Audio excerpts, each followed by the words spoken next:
Thanks for being here. Subscribe to Cheating Stories Best, so you don't miss new stories. A wife invited her husband to dinner, and over dinner decided to tell this. Today's story has a similar plot. Enjoy it! I have to admit, I didn't expect this.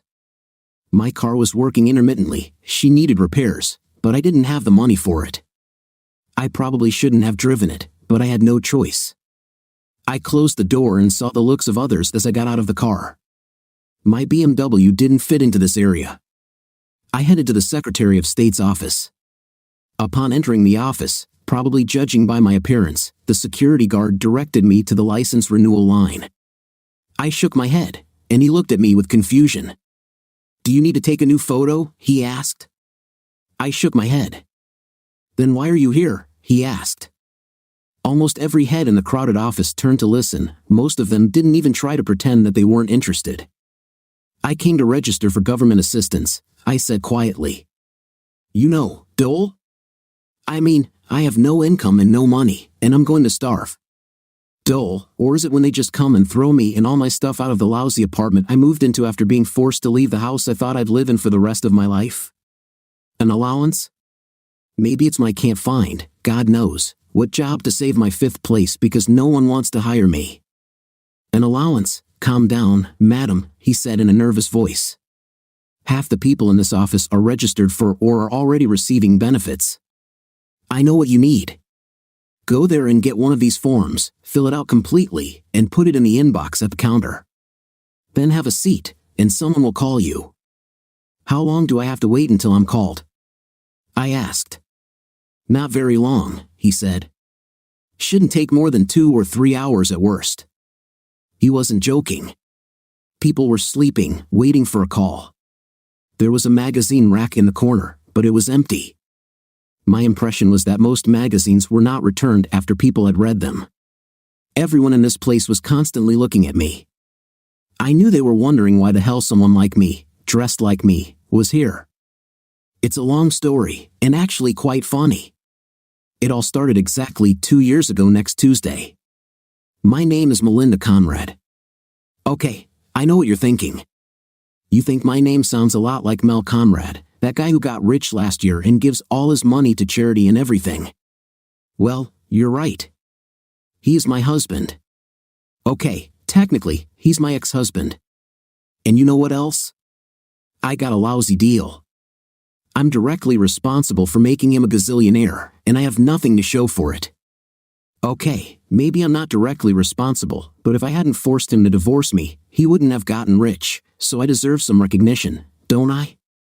2 years ago, we were really happy. We were never rich, we were your typical, average, middle-class family. My husband, Melvin Conrad, my daughter, Melissa Conrad, and I were 3 peas in a pod.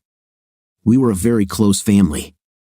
We had a wonderful house. This is the one I was forced to leave. Then I had to move into this crappy apartment that I had just been evicted from, but that's another story. We loved each other very much, as if there was no tomorrow. My husband wasn't particularly exciting, but he was nice enough, and he loved me. He tried very hard to provide for our family, and as I said, we were comfortable. Our daughter had just finished her first year at a state university when this happened to me. There are so many names for the same thing now, but you know what?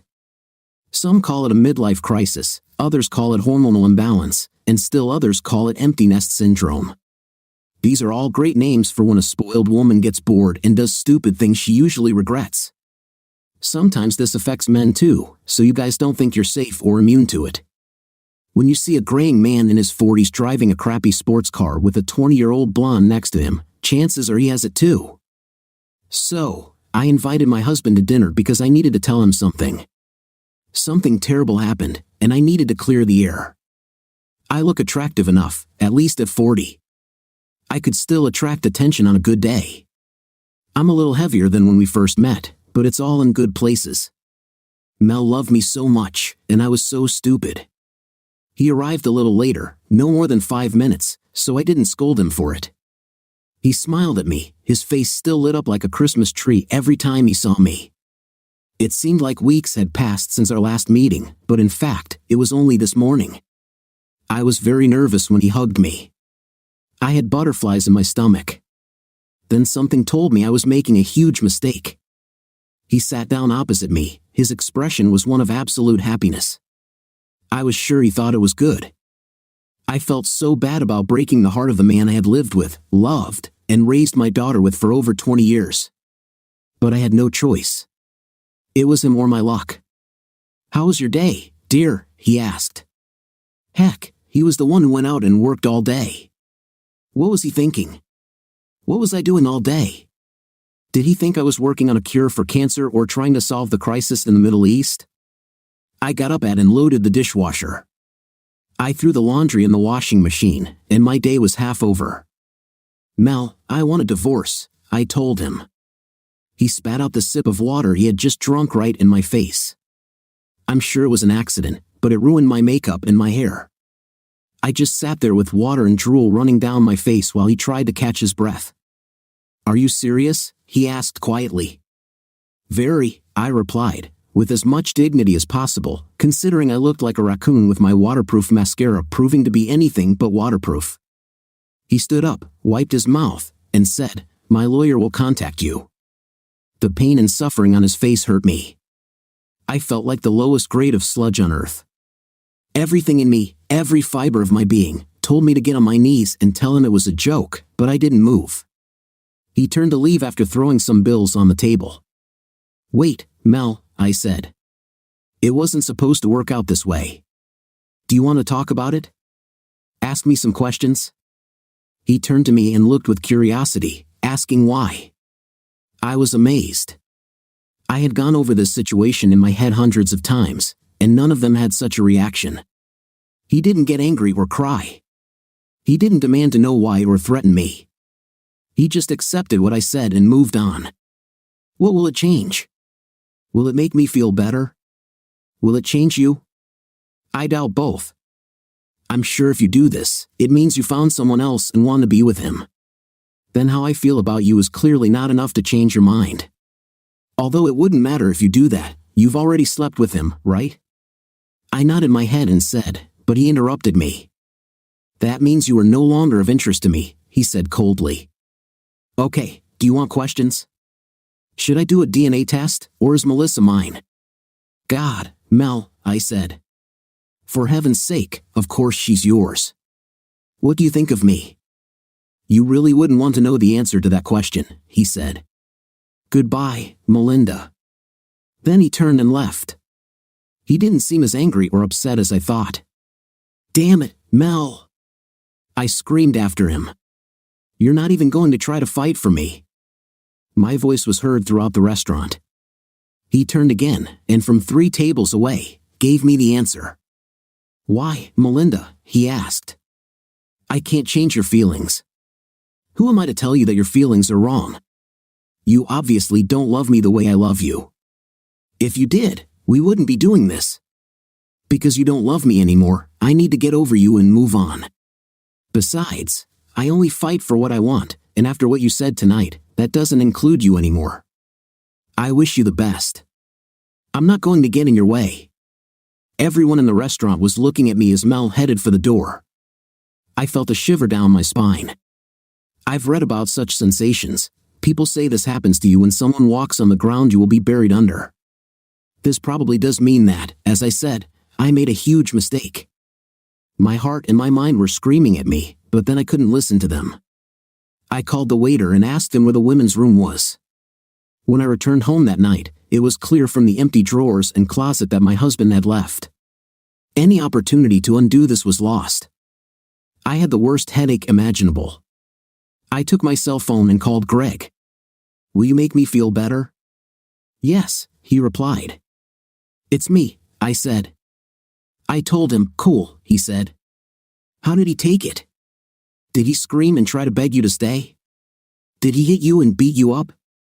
"No," I said. "He just got up and walked away from me." He was very calm. He took it well, considering the circumstances.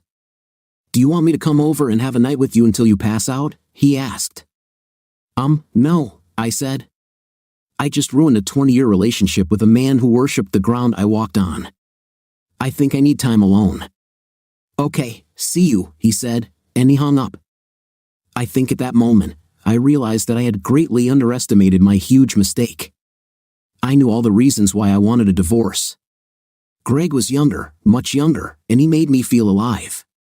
At 29, Greg was 11 years younger than me and 9 years older than my daughter. He was wild and untamed.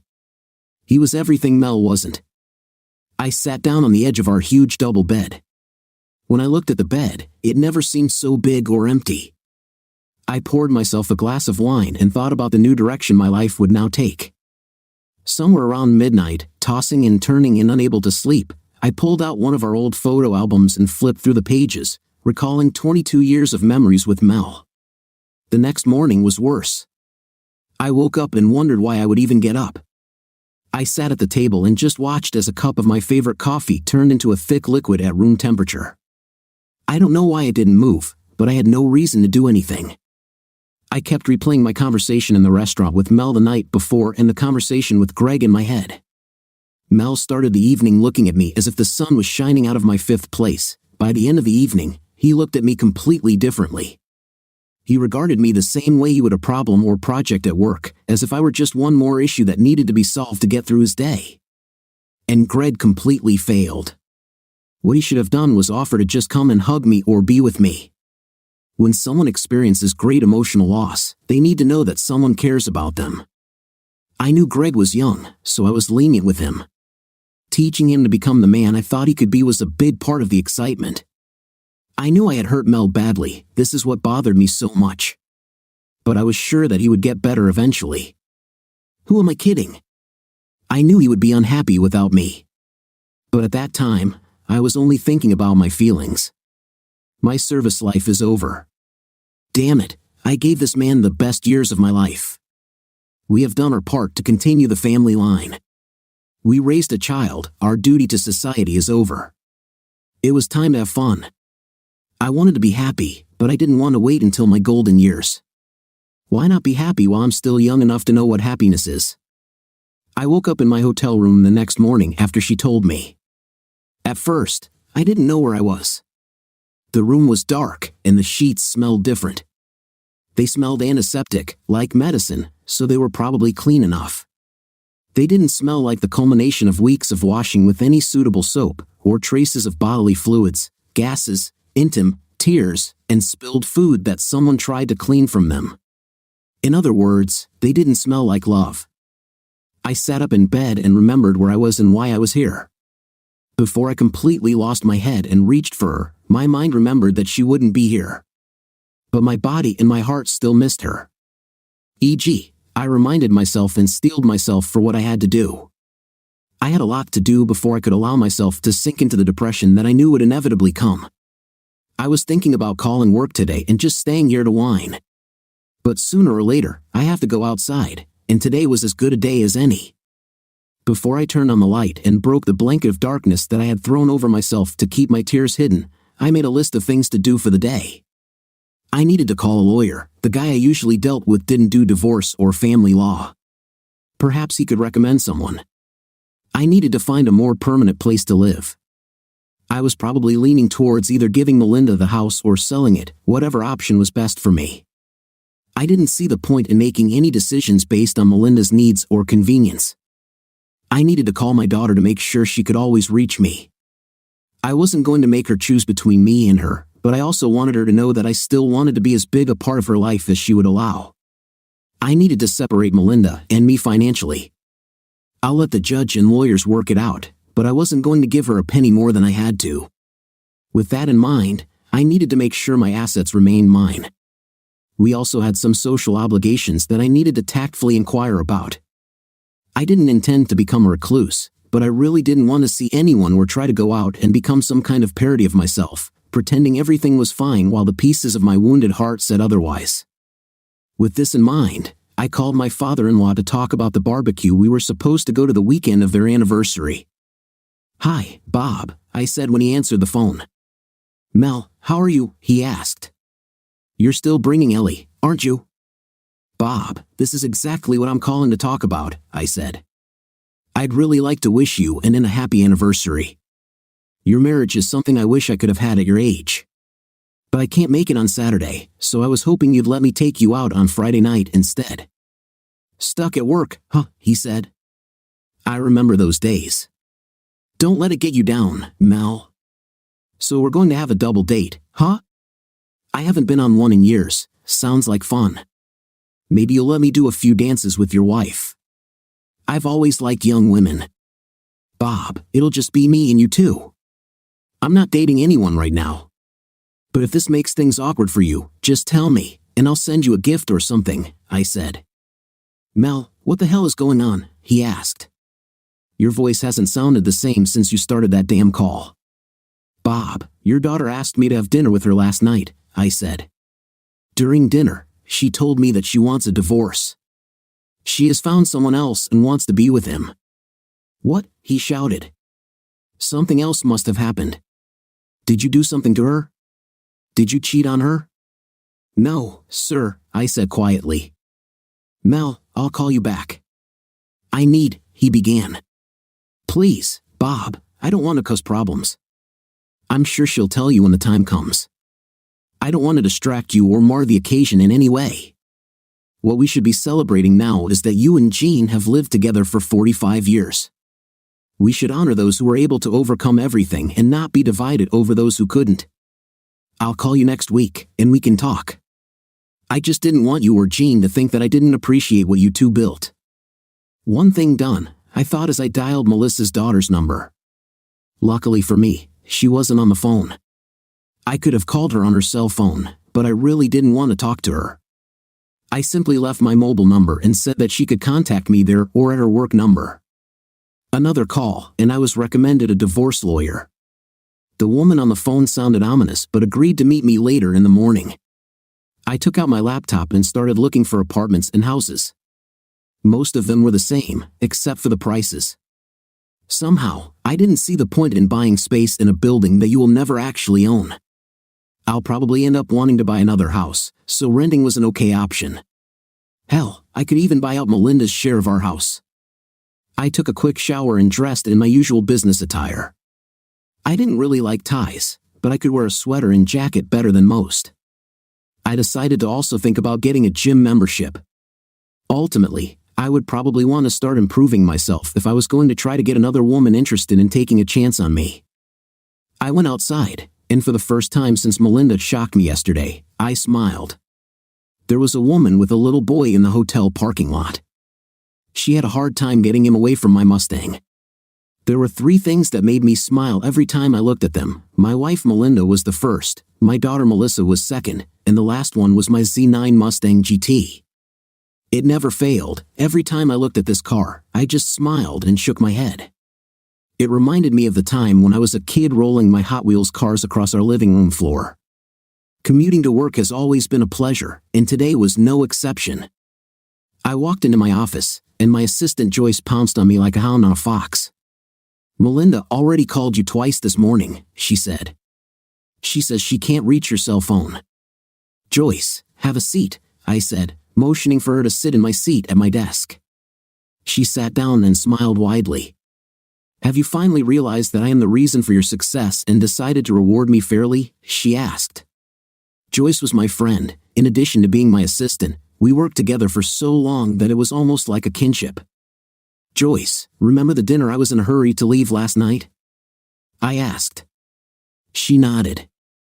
Someone must have had fun last night, she said.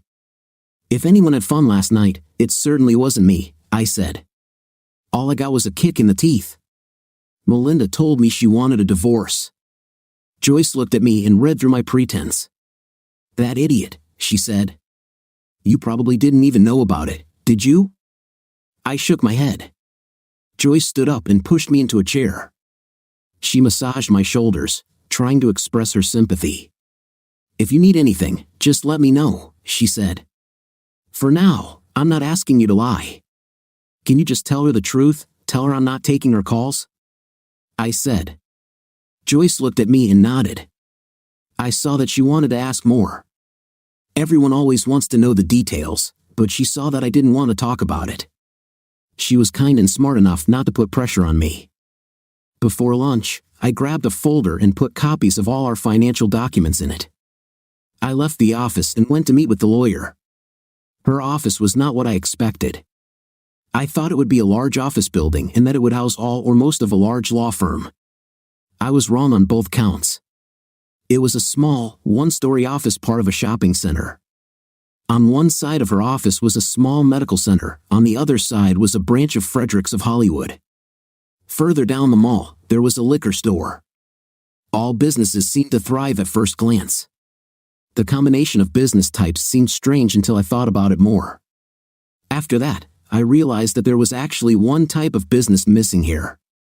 If you are having problems in your marriage, you could come here and buy lingerie for your wife. You could plan a nice romantic evening and buy something from Fredericks to try and spice things up. If that doesn't work, you have a divorce lawyer at hand. You find out she cheated on you, so you go to the clinic for STD testing and then to the liquor store to drown your sorrows. The mall offered a fast, convenient, and comprehensive shopping solution. The only thing missing was a therapist or marriage counselor. Perhaps a detective agency and a gun store would be useful too. I opened the door and entered. An attractive older woman asked me my name and the purpose of my visit. "Melvin Conrad, meeting in Wilson," I said. "I have an appointment for noon." She smiled and told me to sit down, and Miss Wilson would contact me soon. The woman was at least 60, but she was still charming. Almost as soon as I was seated, and Wilson opened her office door and beckoned me to enter. And Wilson was a large woman with long black hair and piercing blue eyes. She looked at me with that look that all predators use when inspecting possible prey. "Tell me a story," she said. This statement surprised me. I looked at her in bewilderment. She simply raised one eyebrow higher and continued to look at me. "Okay," I said, "once upon a time, there were 3 little pigs." "Very funny," she grinned. "Tell me about your divorce and the reasons why you came to see me." "Mr. Conrad, time is money. I don't want to waste yours or mine, but it is unlikely that I will take your case." My shoulders sagged, and I began to tell her the long story of my marriage to Melinda. When I got to the part about dinner the night before, she hissed and took a deep breath. "Wait," she said sharply. "What did she do?" "She took us out to dinner at her favorite restaurant and told me she wanted a divorce because she had found someone new, and she had already been intimate with him," I said. Miss Wilson stood up. "Have you ever cheated on her?" she asked, leaning over and looking at me carefully. "Never, ma'am," I said. "Have you ever hit her?" she asked. "No, ma'am." "Okay, forget it. You just don't seem like that type. What did you do when she told you that?" There wasn't really anything I could do, ma'am. I left money on the table for her dinner if she decided to eat, then I went home, packed my things, and checked into the hotel," I said. Miss Wilson shook her head. "It wasn't the smartest decision. Your leaving will probably give her temporary housing rights until we can reach an agreement." "Is the house in your name, her name, or both?" she asked, quickly writing something down on a legal pad. "In my name," I said. "If Melinda doesn't work outside the home, then why the hell did you leave?" she asked, shaking her head.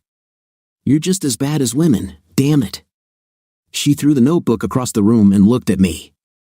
For a moment, I felt like my 3rd-grade teacher was trying to get me to memorize my multiplication tables. That feeling of, damn, how many times do we have to repeat this? She seemed to expect me to know the ins and outs of divorce laws and procedures. I stood up, and she turned her head sharply to look at me with the same fierce gaze. "Where are you going?" she asked sharply.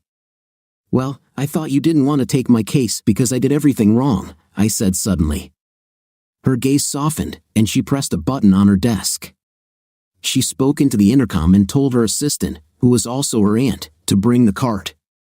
A lovely older woman walked into the office with a cart full of coffee and fresh donuts. Miss Wilson poured herself a cup and took 2 donuts. I also drank a cup of black coffee. "You didn't do anything wrong, Mr. Conrad," she said. "That's why I'm so angry. I don't usually represent men in divorce cases because they're usually at fault. A typical scenario involves a man who has cheated on his wife multiple times, usually with some trophy woman. When his wife can't take it anymore, if she can't bear it, he tries to rob her during the divorce, leaving her without money and a roof over her head. I've built a reputation for getting the best deal for my clients in divorces, so now I have a lot of men trying to use me to get a better deal when I don't think they deserve it. Why the hell should they have their cake and eat it too? If they cheat and ruin the marriage, they have to pay for it. You have provided for this woman your entire life. You have given her a good life and a home, judging by your address and the fact that your daughter is in college. After reviewing your financial records, I see that you have been a good provider. And lastly, you're not a very good actor, Mr. Conrad. You're trying to act like everything's fine, but I can see it's destroyed you, and you're just trying to keep moving. Hell, you're not even angry yet, and the pain hasn't set in. What scares me the most is that you don't even try to resist what she wants. She says she wants a divorce, and you didn't even force her to apply. You did it because she asked. She's the one who cheated, but you go home and move out of the house you worked hard for, instead of telling her to leave. She should move in with her lover or her parents, if they are still alive. Mr. B. Conrad, I will definitely take your case. Someone needs to protect you, even if only to prevent you from giving her everything you have. We spent the rest of the day sorting through my financial records and assessing the value of our assets to determine the best path forward for me. There were several times when Miss Wilson just looked at me like I was stupid and asked questions like, "So you want to just give her the house while you pay the mortgage? In other words, you want to pay for her to live there? Who is she having an intimate with?" "Well, probably not," I said, but the meaning of her words began to dawn on me. "Why are you giving her almost all your savings?" she asked. "Well, she'll need money to live," I said. "She doesn't have a job. It's just money. I can always earn more," I thought. Miss Wilson looked like she was going to hit me. "She didn't work because she spent most of her life sitting on her butt while you provided for her. She has a college degree, so she can get a job. She's someone who wanted a change in her life. Let's give it to her. I think we should divide the property 60-40 in your favor. We will pay her child support for 6 months, no longer. All other assets should be divided equally, including the house, and your 401k will remain yours," she said. I left the office feeling overwhelmed. I had no idea that everything would be so difficult. Wilson gave me the contact information for a good real estate agency to list the house for sale. She felt it would be best to put the house on the market right away. Usually, the woman was allowed to stay in the house until the children reached adulthood. Our daughter already lived on campus, so there was no need to delay the sale. And since I didn't need Melinda's consent to sell the house, the sooner I put it on the market, the sooner this will all be over. I walked back to the office and saw Melinda's car in the parking lot.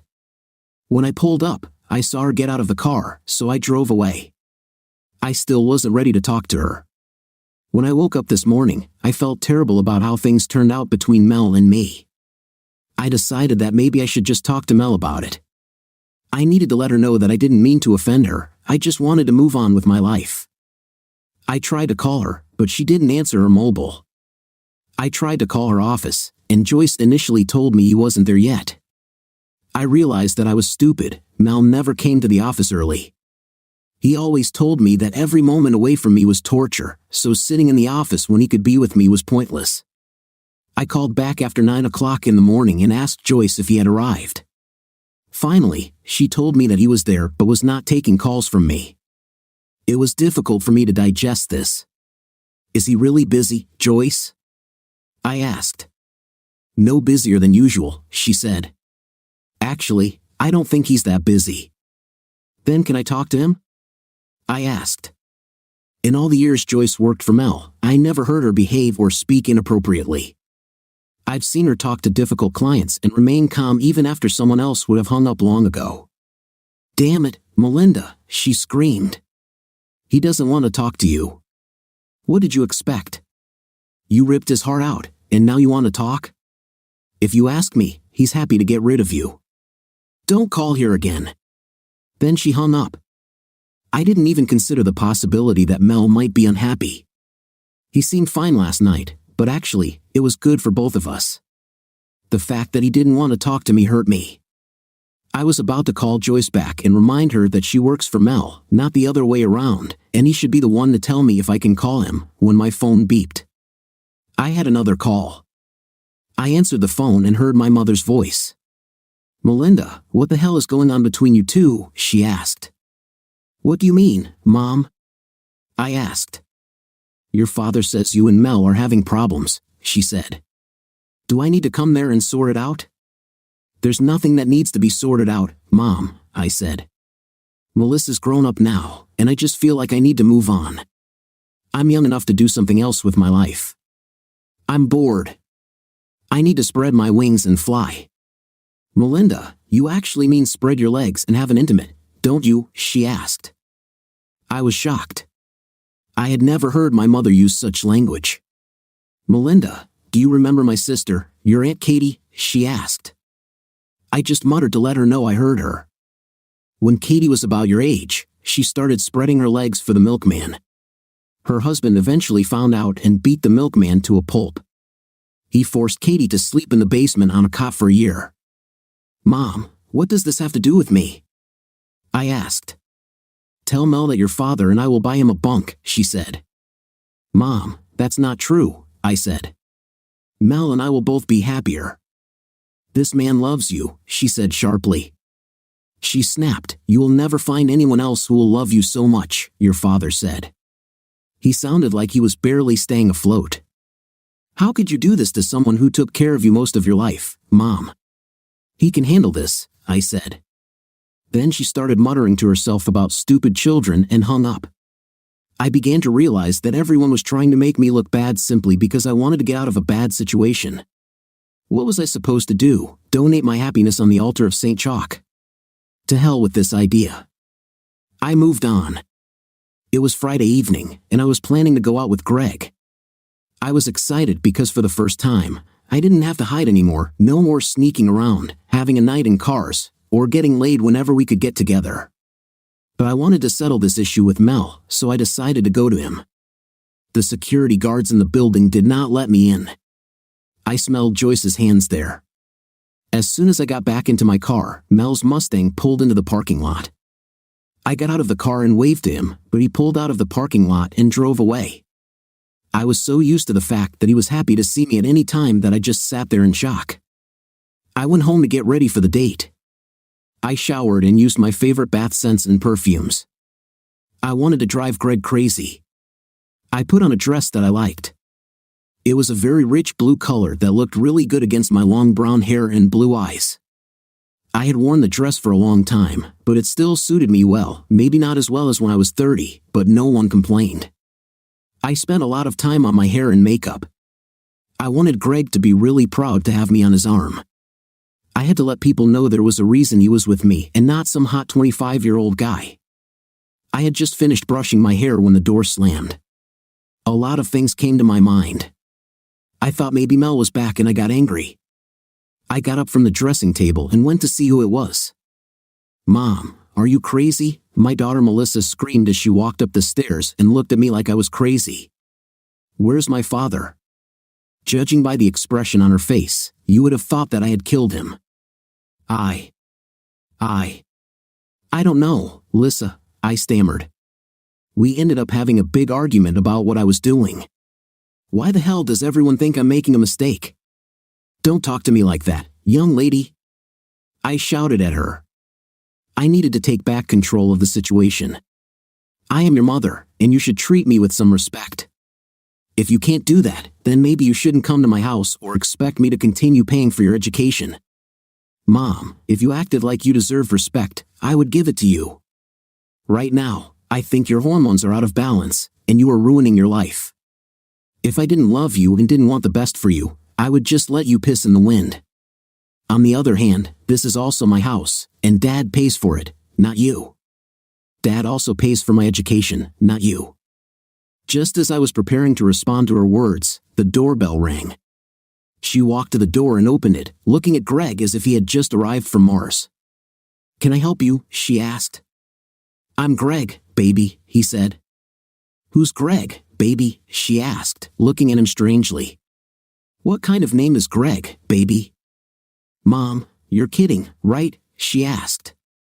I need to take you to the doctor. Come in, Greg, I said, looking past her. And who is this cute creature? Greg asked. He hadn't taken his eyes off Melissa since he arrived. Greg extended his hand to Melissa. "Don't worry, Fonzie," she snapped. "You won't be here long." "Mom, can I talk to you upstairs?" She grabbed my hand and pulled me up the stairs. "You can't be serious," she said. "What, is he 25? "He's 29, I said. "What does he do for a living?" she asked. I didn't really know, so I shrugged. "Melissa, we can talk about all this later," I said. "When I get home from our date, we'll sit down and talk about all this." "Mom, I won't be here," she said. "I'm not going to stay in this house until you come to your senses or Dad decides to move back." Then she left, slamming the door. I went downstairs, determined not to let her ruin my evening. "Where are we going, Greg?" I asked. Greg's car wouldn't start on the way to my house. He had to start the car twice, so I drove us. We ended up in a dirty club where he wanted to go. He danced with me once, as well as with many other people, including a couple of times when he danced with 2 other male friends.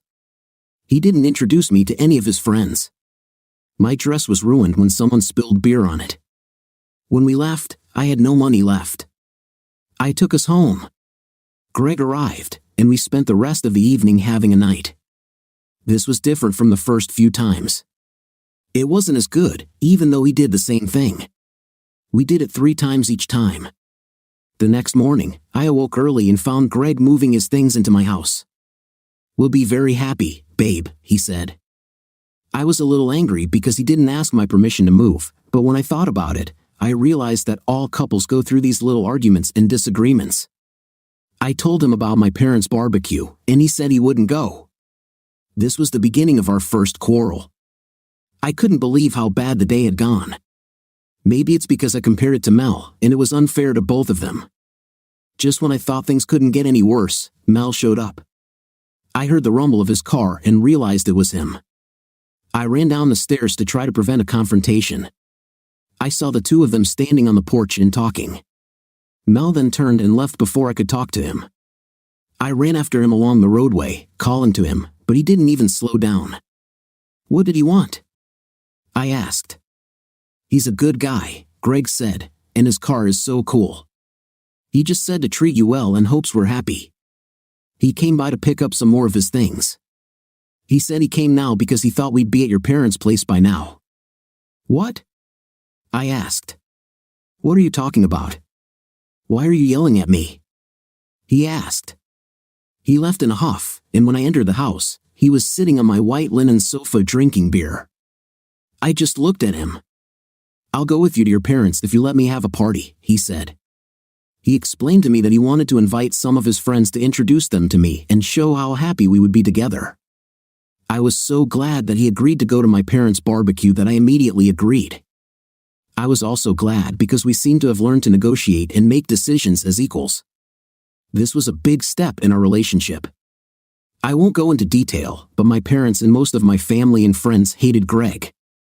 My father eventually kicked him out of the house. Well, my father just told him to leave. It was my brother-in-law who took him by the collar and led him to the door. I told my dad that he was wrong to make Greg leave. He told me that I could leave with him. I told him he was greatly exaggerating. All Greg did was fart loudly a few times and tell a few stupid jokes. He was just trying to make friends in an unusual situation with a group of people he didn't know. He might have been a little loud and uncouth, but I was going to spend the rest of my life with him, so they had to adjust. When we got home, I noticed that more of Mel's things were missing. He left me a card with his lawyer's name and number so I could pass this information on to my lawyer. I didn't have a lawyer yet. Greg and I stayed home Saturday night. He invited a few people over, and they sat around playing games on the gaming system he connected to my TV. I was alone most of the evening until they left. Then Greg and I had a night, and he fell asleep. On Monday, I woke up and asked Greg if he had to go to work or something. I wanted some time to clean the house. It hadn't been this messy since Melissa was a teenager and had a party. Then I found out that Greg was between jobs, or in other words, unemployed. The doorbell rang, and Greg answered. "This is for you, baby," he shouted. I walked downstairs, still trying to wrap my head around the parameters of my new relationship. I noticed Greg looking with interest at whoever was standing at the door. When I approached the door, I saw a young woman. She was about 20 years old and quite nice. She had one of those thin briefcases at her feet and a folder in her hands. She was chewing gum and looked bored. She looked like she sold magazine subscriptions to earn money for school. She looked up at me as I approached and asked me by name. I was sure she got my name from one of those internet lists. "Melinda Conrad?" she asked in a completely indifferent voice. "Yes," I said, "but I am not." "You have been served," she said. She handed me a stack of documents, and before I could ask her anything else, she turned and walked away. She was still chewing gum and looking into her briefcase for another file. She looked at her watch, got into her car, and drove away. "She has a really nice fifth place," Greg said, watching her all the way to her car. I looked at the documents she handed me. I guess I expected Mel to just sit and wait while I decided how our divorce would go. Obviously, he didn't wait. The car he left yesterday with information about his lawyer was still upstairs. He was moving forward with the divorce while I was beginning to doubt whether I really wanted him. In addition to the divorce papers, there was a notice that Mel was selling our house as part of the divorce settlement. I had 30 days to find a new place to live or make other arrangements. There were also details about how, if I wanted, I could buy out Mel's share of our current home. Mel proposed divorce due to irreconcilable differences. There was no provision for child support because Melissa was over 18 years of age. He intended to continue supporting her, but the documents indicated that her agreement would be separate from mine, and I would have to find out the details from her. I knew there would be no problems there. Mel loved his daughter. She'll probably be better off than me. He offered me a small lump sum alimony of 6 months and 40% of our savings and checking accounts. He took me out of his pension plan. If I do not accept this proposal, he will file for divorce due to my infidelity, to which I have already admitted. There is too much information to list everything. Since I was the one asking for a divorce, he was as generous to me as possible in the matter of the house. He could have just kicked me out. When we first bought the house, my name wasn't on the mortgage because I didn't want it. We weren't sure we'd be able to pay our bills, and if we lost our house or had to file for bankruptcy, we decided that a good credit history for one of us might be helpful. Since the house was entirely in Mel's name, he could have just kicked me out, especially since I cheated on him and brought Greg into the house. As I was thinking about all this, I realized I had a problem. For over 20 years, Mel took care of every detail of our lives. He paid all the bills, took care of the mortgage, bought the cars, and did everything else. I wasn't sure I knew how to find a new place to live, let alone figure out how to pay for it. Mel also proved himself to be a gentleman by not draining our bank accounts. He took only 50% from both the savings and checking accounts. This meant that all the money in the accounts was not mine. If I spent more than 40% of my original total balance, I would have to pay it back. The big problem was at home. Our house was worth about $120,000. This meant that if the house sold for that amount, I would have received $180,000. But if I wanted to live in it, I would have to pay Mel $120,000. I wasn't sure I could get a mortgage or loan for that amount, especially since I had no work history and no credit history of my own. I also couldn't take out a loan against the property because, again, the house wasn't in my name, so I had no equity on paper. I needed to find the cheapest lawyer possible. I needed to talk to Mel to see if there was any way to work this out. Perhaps I could just give him the house in exchange for the right to live in it until I got back on my feet. It would also give me a few months to figure out what I want to do about the divorce. Mel and I really needed to talk. The problem was that he just didn't want to talk to me. I decided that I needed to find someone who could mediate for me. I called my dad and asked him to call Mel on my behalf. He refused. "Melinda, you are my daughter. I am truly shocked and disappointed by this whole situation. This man was a much better son-in-law than I could have expected. I really need to call him soon. I need to apologize to him for our last phone conversation," he said. "He called me a couple of days ago trying to arrange a time to spend with your mother and me on our anniversary. I finally found out from him why he couldn't come to the barbecue. He didn't come because he didn't want there to be any drama or distraction from our anniversary. I couldn't believe he was talking about what you did to him. I could hear my mother in the background. Then you came with that damn bully and ruined our party. To be honest, I wished Mel had come to the barbecue instead of you. So if you're trying to talk me into getting you a date, forget it. He's suffering enough as it is. Give it to the man. Peace. You wanted a divorce, he gives it to you. Although if I were Mel, married to you, and you tried to do something like that, I would kick you out. Then my father hung up on me. I decided to call my daughter and see if she could help me. She ultimately wanted us to get back together. Melissa was even less helpful than her grandparents. She didn't want to talk to me at all. I called her cell phone several times, and each time the call went to voicemail. The third time I tried to call, she changed her answering machine greeting just for me. Hi, this is Melissa. I can't take your call right now. Leave a message after the tone, unless you're my ex-mother, in which case, you shouldn't call or leave any messages because I don't want to hear from you. Bye. There's a price for selfishness, and although I didn't realize it, I was just starting to pay for it. And Wilson handled divorce cases. She was a wonderful woman, despite her initial attitude towards me during our first meeting. I noticed that she was very caring and concerned about my well-being. She called me every day to let me know what was going on and what I could expect. As a result, she told me immediately after Melinda received the summons. She also asked me what I wanted to do in each situation. Some of the things she wanted me to do didn't seem right to me. She suggested that I take a long vacation from work. That way, I would have no income, and maybe I could avoid paying child support to Melinda.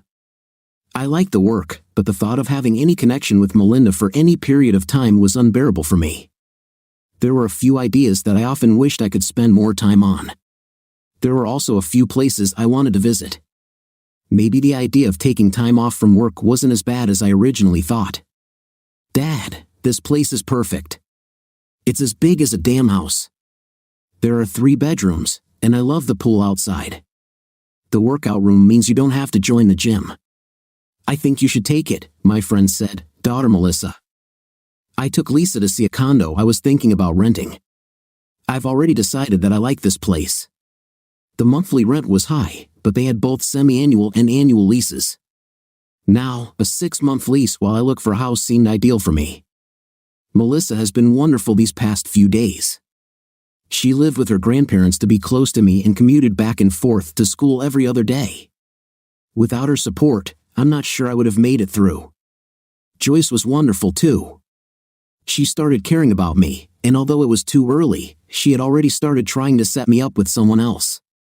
Just because you chose one apple with a worm doesn't mean you have to give up apples, she said. It will only take me 15 or 20 minutes to find someone you can be happy with. Over the past week, I have been suffering less. I wasn't as angry at Melinda, and in some ways, I could understand her point of view. If she really wasn't happy with me, she deserved to be with someone who could make her happy. My only complaint was the way she did it and the sloppy way she communicated it to me. For the years we spent together, I deserved better. I would probably have more respect for her if she came up to me and told me she was unhappy. Perhaps she could have given me a chance to spice up our relationship and change our lives so that she could be happy. There was nothing I wouldn't do for her, but she decided to find another guy, sleep with him, and then tell me she wanted a divorce. And now she seems to want to talk things out and try to be friends, but I can find my own friends. I called the manager of the complex and told him I would take the condo. It was move-in ready, so I'll have a check for it at first light, and I'd like to move in this weekend. When I kissed Lisa goodbye before she left to go back to her grandparents, I knew I would be okay. I remember when I was 8 years old and my parents forced me to take piano lessons. My piano teacher, Mrs. Lipsch, taught me a rhyme so I could remember the lines from the staff, EGBDF, every good boy does fine. I've been trying to be a good boy my whole damn life. I'll be okay. At first, when Mel threw this at me, I didn't see a way out, just suffering and loneliness. But I began to see the light at the end of the tunnel. I had problems, and I knew it. Greg used all the money from his savings account to buy himself a car. Over the past 2 weeks, I've started to question why I even want to be with him. It wasn't so bad that he moved into the house without asking. He began to use the house as a meeting place for all his friends. They came at any hour of the day or night, and many of his friends were women. Then he started bothering me that we didn't really have an equal relationship, we did not share equally. He didn't understand why I could have this with Mel and not with him. So, I gave him the key and foolishly gave him access to my bank account. Within a week, he had completely emptied his savings account on a used Honda. I tried to explain to him how divorce apparently works. It looked like Mel was going to get his 60%, and I agreed so I wouldn't be called an adulteress, and Greg wouldn't be dragged into it. Mel also didn't want to give me any leeway with the house. We only had 2 weeks left before we had to leave, and at the rate things were going, we wouldn't have enough money to build another house. I may have to move into an apartment. Even worse was the news that Mel was going to take a few months, or perhaps a couple of years, off work while he got over the depression our breakup had plunged him into. This meant he would have no income, so I probably wouldn't receive any child support. He even let his daughter down. From what I heard from my sister, Melissa was now living with my parents so she could provide emotional support for her father. Supposedly, she was moving somewhere else this weekend, so he probably didn't give her enough money to stay on campus. However, last night was the worst. After trying to keep the house clean from the mess Greg and his friends seemed to leave everywhere, I went out onto the deck to relax a bit. I think I fell asleep. I woke up to someone tapping me on the shoulder. Of course, it was Greg. He wanted me to please him. I was half asleep, so I just started doing it.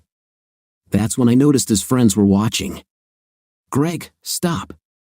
I screamed, pushing away from him. "Come on, baby," he said. "There's nothing wrong with that." I couldn't remember seeing most of his friends with a girl, and all the women who came to visit Greg or his friends were available girls. "If you really loved me and really wanted to be with me forever, you wouldn't have a problem with that," he said. "I think you'll want me to move out next." "Okay, I'll do it," I told myself. I didn't know if I did it because I really thought he was hurt or because if I ended the relationship, it would mean I was throwing my marriage away for nothing. The next thing I did was give him pleasure. "Back to the PlayStation," he yelled, and they all walked back into the house laughing. "I told you so," I heard him say later when all his friends had left. Greg came into the bedroom. He didn't even bother to take a shower. I pretended to be asleep. At first, the thought of making love to a younger man did wonders for me. But lately, I've been thinking, and I realized what the problem was. "Greg, stop," I said. "Come on, baby, don't be like that," he said. "I'm not in the mood," I screamed. "Good night." "I bet you'd be in the mood if I were Mel, wouldn't you?" he barked. He then left the room, slamming the door. I'm not sure if I was relieved or upset that he left, but I really thought about his question, and I knew the answer by then. I began to realize that I was a fool. The only problem was that I didn't have an exit plan. Greg told me that he would start working in a few weeks, and after that, things would get better for us. He needed a car to get to and from work and got a good deal on it. I got up about an hour after he left. I felt bad that we were fighting and I wanted to talk about it. Our relationship was getting out of control. In some ways, it was the same as with Mel and my marriage to Mel. I had to talk to him about my feelings. If I had done that, we might still be together. I swore I wouldn't make that mistake with Greg.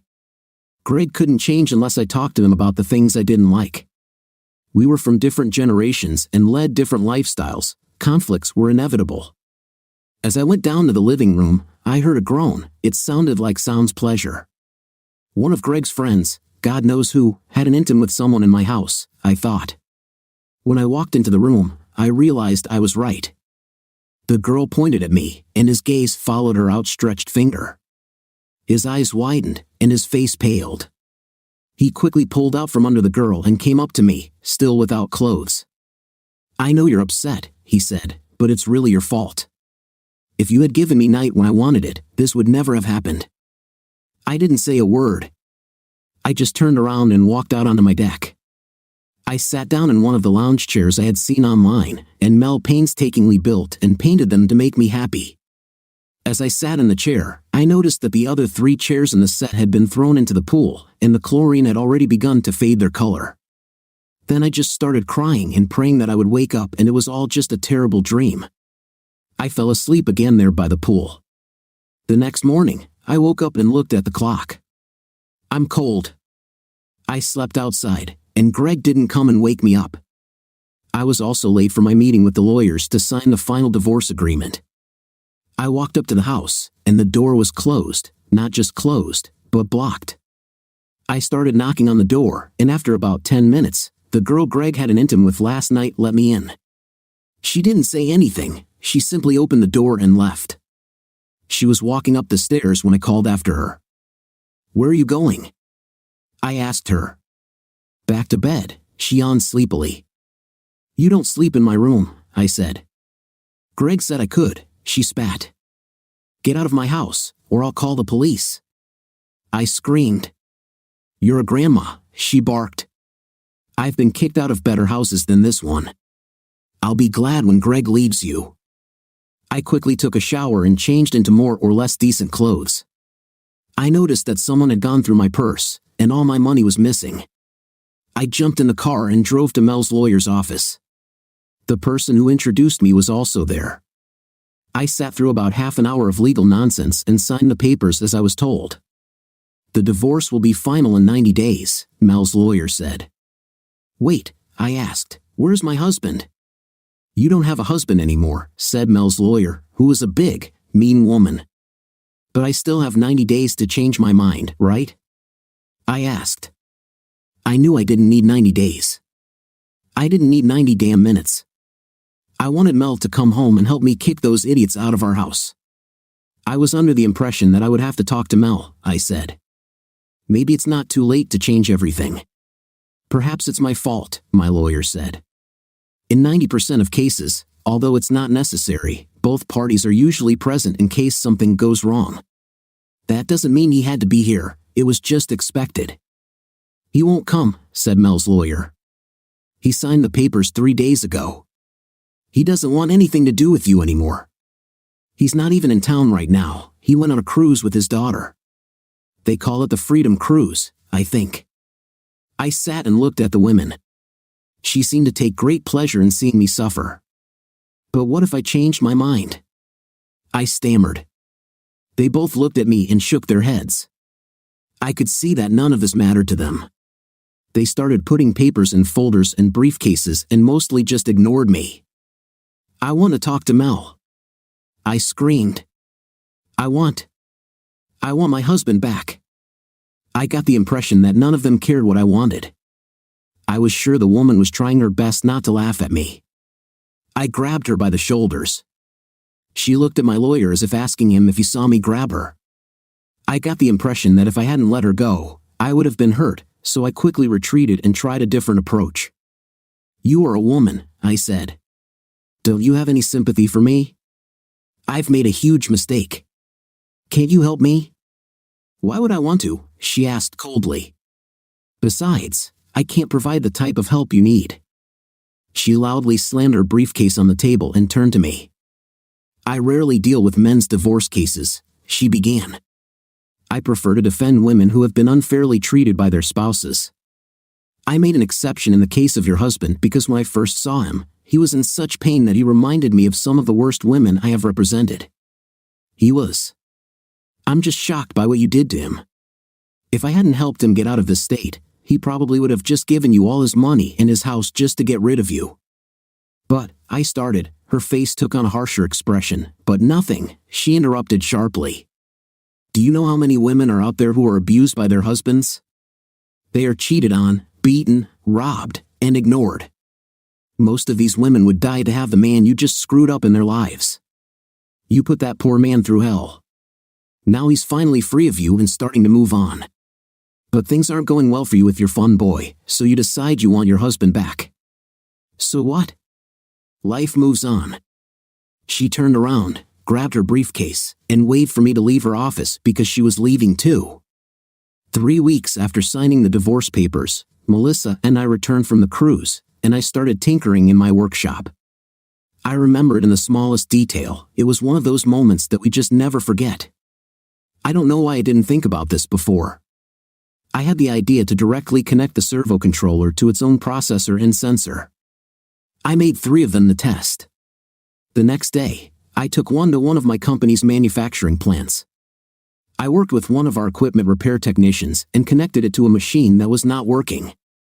That was great. My module gave the machine the ability to sense the proximity of objects around it and move to avoid them without having to program it. I thought I had found something worthwhile. I had a friend who worked in robotics. I gave him one of my modules as well. I returned home to finalize the remaining module I had, and within a few days, I filed for my first patent. I was working with one of those companies that specialize in bringing your inventions to market, and things moved very quickly. Literally hundreds of companies wanted to license my patent, and even more were interested in purchasing pre-assembled modules. I had to hire a lawyer and an accountant. We created 2 small companies. One was involved in licensing my patent and everything else I came up with, and the other was engaged in the production of modules. We outsourced the production work to a small local workshop that was struggling to make ends meet. My plan was to eventually buy the shop outright and keep the owner as manager. In less than 3 months, I had more money than I knew what to do with. Melissa and I moved into a house that was even larger than the one we shared with her mother. I lured Joyce away from my old company because I couldn't think of anyone I'd rather have as my assistant than her. Melissa also worked for me while continuing her studies. She began to think about changing her major from liberal arts to business. My father-in-law and mother-in-law, with whom I was still on good terms, were happy for our success. They called to invite us to Thanksgiving dinner. Bob told me I didn't have to worry, Melinda wouldn't be there.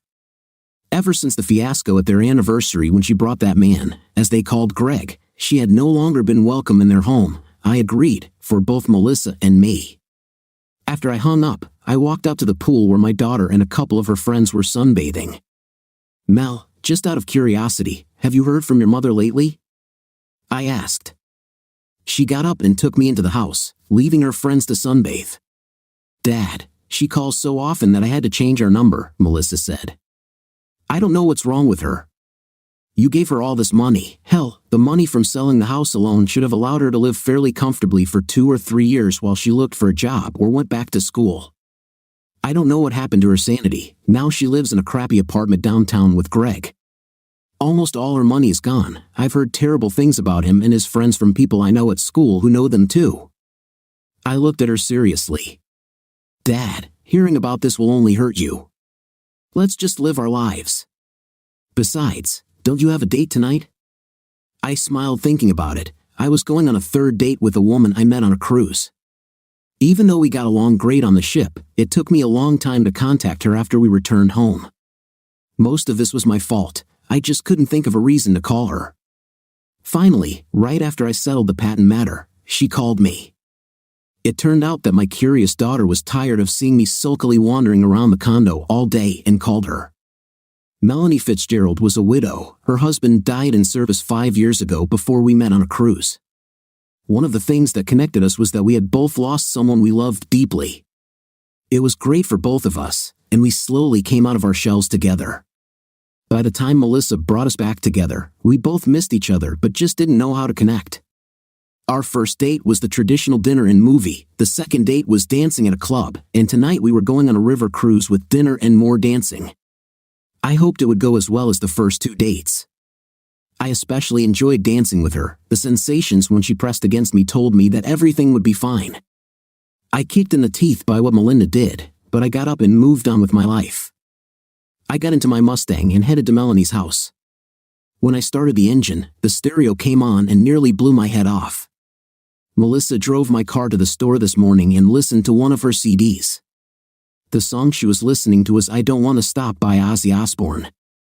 I turned the volume down just a little, then smiled and let it play. Either way, it was a great driving song. As I pulled away from the curb, I noticed another car approaching from the opposite direction.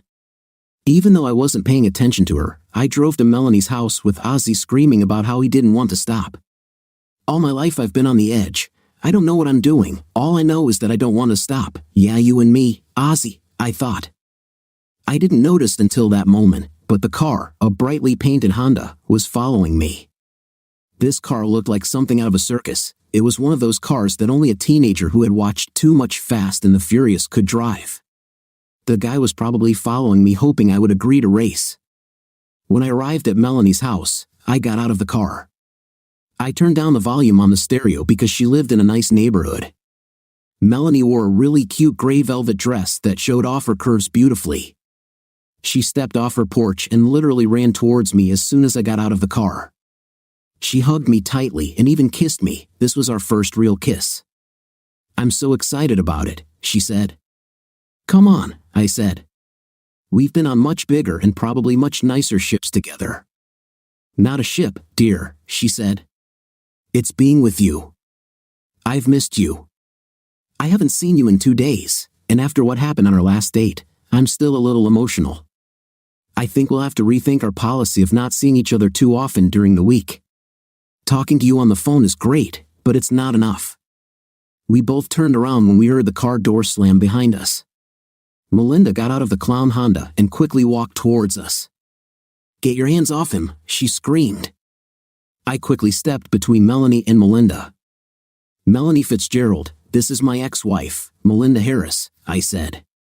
"This is Melinda Conrad," Melinda answered sharply. "Can I talk to you, Mel?" she asked. "We have nothing to talk about," I said. "I met all the terms of our divorce. You didn't get your alimony last week because your alimony ended 2 months ago. I was kind enough to send you one extra check last month, but that's it. There's nothing else between us, so if you'll excuse us, Mel. We will always have a connection. We have a daughter together," she said. "Melissa is a grown woman," I said. "Your relationship with her is none of my business. I cannot and will not try to influence her one way or another." "But, Mel, what if I made a mistake?" she asked. "Then you pick up the pieces and move on with your life, just like I had to," I said. "I made a mistake. I chose the wrong woman to fall in love with, and it came back to bite me 20 years later. For a while, I didn't think I could handle it, but now my life is great again. You can get your life back together too, Mel. We need to talk. There are a lot of things I need to tell you," she said, "and I don't like the idea of you dating someone until we sort this out. I didn't like the idea of you sleeping with someone while we were still married, but it didn't seem to bother you, so what I do now that we're divorced is none of your business, Melinda. We have nothing to talk about." I opened the door and helped Melanie into her seat. Then I got into the car and drove away, leaving Melinda standing there. 2 weeks later, I was sitting at my desk thinking about an important problem. I wasn't sure if I was pushing things too fast with Melanie. What we had was great, but I wanted more. The door opened, and there she was. When I saw her walk into the office and towards me with that big, beautiful smile, I quickly tried to hide the papers I was working on under my desk. This was one of the problems I had. Melanie made me feel so special every time I saw her. It was as if seeing me just made her day. That was never the case with Melinda. Everything I did for her, she took for granted. She never valued anything. Maybe this is what led to our separation the most. Well, that and her cheating with that guy. "Are you trying to hide your adult movie from me, honey?" Melanie asked, still smiling. "You know what? You don't need to show me what you're so interested in. Whatever it is, I'll try it for you." Melanie had this way of just melting me. So when she leaned over and pulled out the papers I was trying to hide, I just let her take them. She looked at them, and what I was looking at came to her. "I thought your smile was bright before, but it got even brighter," Melanie said. "Mel, did you watch this for me?" "For us?" she asked. I nodded. "Do you really want me?" she asked. I nodded again. She started crying and threw herself at me. My office chair couldn't withstand the impact and toppled over, scattering us both onto the floor. The noise attracted Joyce, who ran into the office and found us on the floor, hugging each other. I don't want to interrupt, but you should see this," Joyce chuckled. She led us both through the outer office and into the conference room. We looked into the lobby where about 20 people were applying to work with us. Some were office workers or secretaries, others were interviewing for jobs in my censor shop. "Look," said Joyce. She pointed at Greg. "HR flagged him because he claimed to be your friend." "Well, in a way, he is," I laughed. "If it weren't for him, I'd still be married to Melinda." "Should they hire him?" she asked. "Hell no," I said. "Come on, Mel, let's go buy a ring." It all came to a head soon after. I ran into my husband and that woman. I could barely hold on when I saw them together. He was still the same shy, caring man I fell in love with, the one I took for granted, but he seemed to glow. He was really happy. I could tell it even from the loud music he was listening to in that damn Mustang. And her body language was intimidating. She couldn't wait for him to even come to her door. How stupid can you be? Doesn't she know not to let a guy think you're too eager to see him? You lose your advantage this way. Before his car even stopped, she ran out of the house and attacked him. She rubbed against my husband like a cat in heat, and the dress she wore told me about her plans. This dress hugged every curve of her body. It was almost like it hugged every curve of Melvin's body. I could tell she intended to get him into bed as soon as she could. I approached them, deciding to separate them. I had to get him away from this woman before it was too late. In the morning, I decided to return it. I'll also have to get rid of Greg. What did I even see in him? I guess I was just a stupid, bored woman who thought she deserved better and thought her life was at a dead end. I threw away the best part of my life. After the first time I caught Greg cheating, I let him convince me that it was my fault for denying him intimate. It just opened the floodgates. Greg now brought women home at least a couple of times a week. He said that we have an open relationship. He reminded me that when we first met, I was still having a night with Mel. He didn't seem to think that the fact that I was married to Mel mattered. Night with Greg simply became an obligation. I think it was just the excitement of the newness that made it something special in the beginning. The final straw was last night. After he finished with me, I noticed that one of his friends was watching us. Greg wasn't embarrassed or shocked and didn't even try to cover for me. "Do you want to try?" he asked. Before the man could answer, I stood up and got dressed. I left my apartment and went to my parents' house. It took some time, but I convinced them to let me in. I told them the whole story, and they let me stay the night.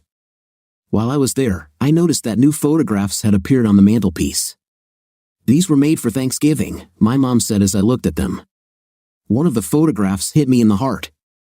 It was a photo of everyone at my parents' house for Thanksgiving dinner. At the center of the group of friends and family was a subgroup. Between my parents were Mel and this woman, Melissa. She was between them. They all hugged Melissa, cheek to cheek.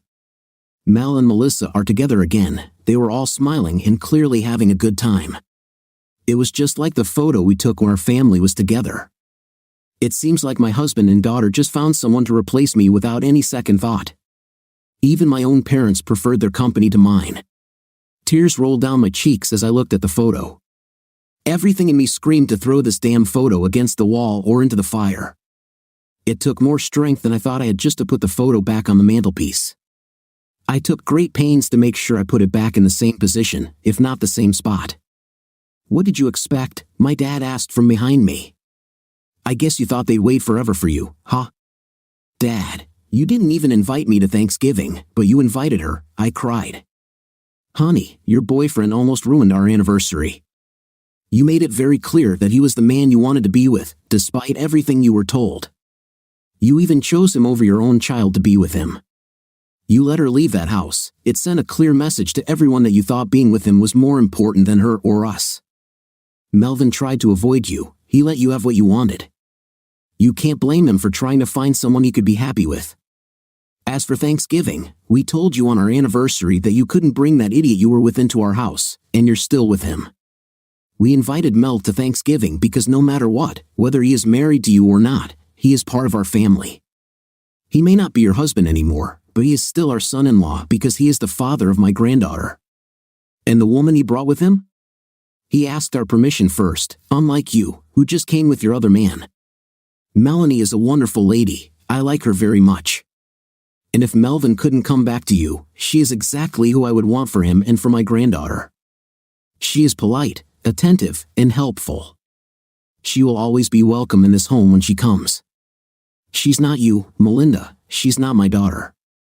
But Melvin also has the right to happiness, so we would be happy if he found it. But Dad, I want him back. I screamed. He simply shook his head. Melinda, judging by how they got along and what they talked about, it might be too late for that. Even if Melvin doesn't marry her, he still might not want to come back to you. You hurt him badly. Why would you want to be in this situation again? What about Melissa? You chose your comfort boy over your daughter. Any surprise why she isn't answering your calls? Listening to their conversation, I realized that he was right. The next day, I returned to my small apartment and started cleaning. When Greg woke up, I told him that he and all his friends needed to leave. While I was cleaning, I found several late payment notices and a notice to vacate my apartment. I didn't even know they had come. I gave Greg access to the bank account so he could pay the bills. He didn't pay any of them, and all the money was gone. He tried to find a job last week and was rejected outright. He told me that the company he wanted to work for turned out to be owned by Melvin. My husband became more successful within a year than I ever could have imagined. Unfortunately, he wanted nothing to do with me. I myself went to apply for a job with them yesterday. I sat down in the big room and filled out the form, along with a lot of other people. When they started calling names, I had a good feeling about my chances. Many people I sat with, who had no skills at all, came back smiling and told us they got the job. As I was waiting to be called, I felt that look you get when someone looks at you. I turned to my left and looked through the large glass. My daughter was in the corridor outside the hall. She pointed at me while talking to another woman. The woman nodded several times and entered the hall where I was sitting. She walked over to the people who were conducting the interviews, and they sorted through their papers. The man at the desk immediately called me, even though my number wasn't next and they called me by name. I walked into the interview room and sat down in front of the table. 3 people were sitting behind it, 2 of them were women. I felt even more confident in my chances. I was sure my daughter had pushed me forward in line. Who knows what could have happened if we had all worked together? Perhaps I would have my family back. You have no work history, said one of the women at the table. She didn't ask a question but simply stated what she saw on my resume. Well, in a way, I have, I said. I've been married for over 20 years to the man you all work for. Mr. Conrad doesn't believe in nepotism, the man said. Both women shook their heads. You also have no skills, said the other woman. It says here that you have a university degree. Which university did you get your degree from and what is it? Melvin and I met in college, I said. I got my degree from the same college as him, but it wasn't the same. I remember that for sure. Melvin probably remembers. Thank you very much for coming this morning, the first woman said again. She stood up and extended her hand to me for a handshake. Did I get the job? I asked. When do I start? What will I do? Will I work with my husband and daughter? We still have a lot of people to interview before we make a final decision on any position, the man said. Someone will contact you. Anyway, he also stood up and extended his hand to me. I got the impression that what they said was just politeness. What they really meant was, don't call us, we'll get back to you. When I left the room, I realized that I was the first one who was not hired. I turned around and saw Melissa talking to the people who had just interviewed me. She nodded her head, and without throwing a single glance at me, walked away in another direction along the corridor. My own daughter just ruined my chances of getting a job. I had only one choice left. I needed a place to live and money for food. I would be too embarrassed to go back and live with my parents. I had to apply for government assistance. After all the years Mel and I paid taxes, they owed me. Melinda Conrad, hearing my name brought me out of my thoughts. I walked into the office while the woman looked over the forms I had filled out. How much will I get? I asked Mrs. Caddis. Conrad, what was your income last year? Have you received any amounts of money or payments in the last 12 months? Your finances are very poorly described here. What assets do you have? Are you responsible for any children? It says here that you recently got divorced. Did you receive any alimony or monetary settlement for this? Well, I had 6 months of child support, and I got $180,000 from the sale of our house, plus 40% of our checking and savings accounts, I said. The woman looked at me. Are you joking? She asked. No, I said. You blew over $180,000 in less than a year and expect to get out of my office? I stood there stunned and offended. My whole world seemed to collapse. I I had lost my family, my home, my job, and now, when I asked for the help I needed most, I was turned away with contempt. I left the office feeling more lost and desperate than ever. My daughter, Melissa, walked into the office just as I was about to leave for Melanie's going-away party. Melanie wanted to work until the end of the month so she wouldn't leave her boss in the lurch, but we both decided she didn't need to work anymore. If she just needed something to do to keep herself busy, we had plenty to do here. Besides, Melanie is only 36 and I'm 41. Perhaps we could try to give Melissa a brother or sister. "Hey, honey," I said, picking up my jacket. "Are you going to Melanie's going-away party?" "Of course, Dad." "I won't miss it," she said. "I just wanted to show you this." She handed me an application that was stamped rejected. "You couldn't?" I laughed. "I did it," she laughed back. I just kissed her on the cheek and shook my head as I headed to my new wife's party. I love my life again. Everything was as it should be. I no longer felt any anger or pain towards my ex. Looks like my daughter is still doing well. Rejection can be hard. Honestly, I would be happy to hire Melinda and keep her close to where we work, just so she can see us regularly and see what she's missing. They say the best revenge is a life well lived. I would be glad if Melinda could see how we live. It would be like a daily reminder of what she had lost every time she looked at us. I didn't seek revenge or do anything bad to Melinda. I just let karma deal with it. I focused on being a good person and making myself happy. As I walked out the door, I was momentarily confused, trying to find my car in the parking lot. Next to the building were two nearly identical Mustangs parked close to the building in management spaces. It took me a second to realize which one was mine. It was even worse at home since Melanie now also drove the exact same car. Then suddenly, I realized which one was mine. It was easy to find out, actually. Mine was the one whose license plate read EGGI. What do you think of our story today? It seems to me that it's not very good to leave the way the main character's wife left, because you could have told her that she liked someone else first and then left. What's your opinion? Write in the comments. See you in the next video.